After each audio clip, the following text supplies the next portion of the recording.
আমার ক্যামেরায় তো ঘুড়ি দেখাই যাচ্ছে না।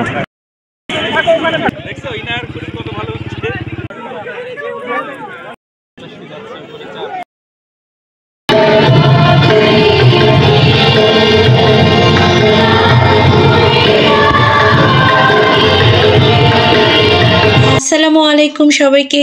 আশা করছি সবাই অনেক ভালো আছেন। পহেলা বৈশাখ কিন্তু চলেই গেল, দেখতে দেখতে দিনটা পার হয়ে গেল, তাই না? ঈদের ছুটি শেষ করে ফিরেই আমার মেয়েকে নিয়ে ব্যস্ত হয়ে পড়েছিলাম এই পহেলা বৈশাখের জন্য।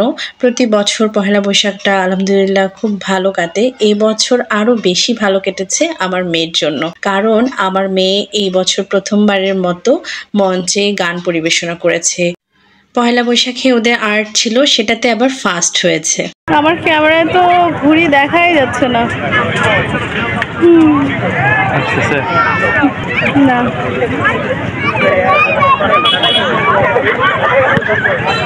চৈত্র সংক্রান্তির দিনে অর্থাৎ পয়লা বৈশাখের আগের দিন, বছরের শেষ দিন ছিল ঘুড়ি উৎসব। ক্যাম্পাসে প্রথমবারের মতো ঘুড়ি উৎসবের আয়োজন করেছিল প্রশাসন। সবাই ছোট ছোট ঘুড়ি নিয়ে আসছিল, যেগুলো কিনা ক্যামেরাতে ওভাবে দেখা যাচ্ছিল না, কিন্তু বেশ কিছু ঘুড়ি ছিল। কয়েকজন একটু বড় ঘুড়ি বানিয়েছিল, কিন্তু বাতাসের অভাবে ঘুড়ি উঠতে পারছিল না, একদম বাতাস খুবই কম ছিল।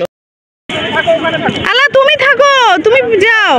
ইনায়ার ঘুড়ি ভীষণ পছন্দ। মাঠে নিয়ে গেছি, ওখানে ঘুড়ি পেয়ে মানে দৌড়াদৌড়ি ছোটাছুটি, ওড়ানোর জন্য অনেক অস্থির ছিল। কিন্তু আমাদের কাছে কোনো ঘুড়ি না থাকায় ওভাবে উঠতে পারছিল না। তারপরও একটা ঘুড়ি ওদেরকে কেউ দিয়েছে, ওর বাবা আবার চেষ্টা করছিল উড়িয়ে দেওয়ার।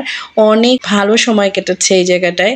আর আমার কাছে মনে হয় যে ঘুড়ি উৎসব বা আমাদের দেশীয় যে সংস্কৃতির অংশগুলো আছে, এগুলো যখন আয়োজন করা হয়, মানুষের মধ্যে এক ধরনের আন্তরিকতা কাজ করে, ভিতরে অনেক আনন্দ কাজ করে। অনেক মানুষ এখানে জড়ো হয়েছিল ঘুড়ি উৎসবে। অনেকে ঘুড়ি নিয়ে এসেছিল, অনেকে বা এই উৎসবটা দেখতে এসেছিল।